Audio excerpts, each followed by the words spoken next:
Bonjour à toutes et à tous. Aujourd'hui, on va parler d'un sujet qui intrigue souvent quand on croise une personne atteinte de la maladie de Parkinson, l'hypomimie.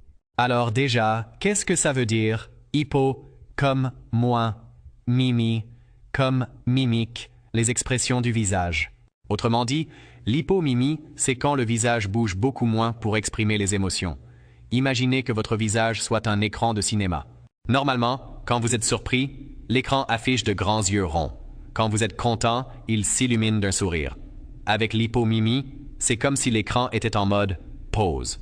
Les émotions sont bien là à l'intérieur, mais elles ne s'affichent plus aussi facilement dehors. Ce n'est pas parce que la personne est triste, fâchée ou indifférente. Pas du tout. C'est simplement que les muscles du visage reçoivent moins bien le signal pour bouger.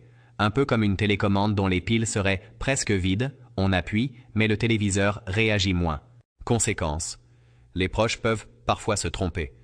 Ils pensent que la personne ne sourit plus, qu'elle n'a plus d'émotion, alors qu'en réalité, elle ressent toujours autant. C'est juste le visage qui ne le montre pas. Un exemple concret, vous racontez une blague. Sans hypomimie, vous attendez le sourire, peut-être même un éclat de rire. Avec hypomimie, vous avez le rire. Mais souvent sans sourire. C'est un peu déstabilisant au début, mais c'est bien là. Alors, que peut-on faire? Des exercices existent pour réveiller les muscles du visage. Faire des grimaces devant un miroir, exagérer les sourires, souffler fort, gonfler les joues, ou encore pratiquer des massages, comme le Kobido, qui détend et stimule les traits. Et puis, il y a un super pouvoir caché dans cette histoire. Comme le visage dit moins de choses, les personnes atteintes de Parkinson deviennent souvent des champions du regard. Les yeux parlent plus fort, ils prennent le relais. En résumé, l'hypomimie, ce n'est pas la disparition des émotions.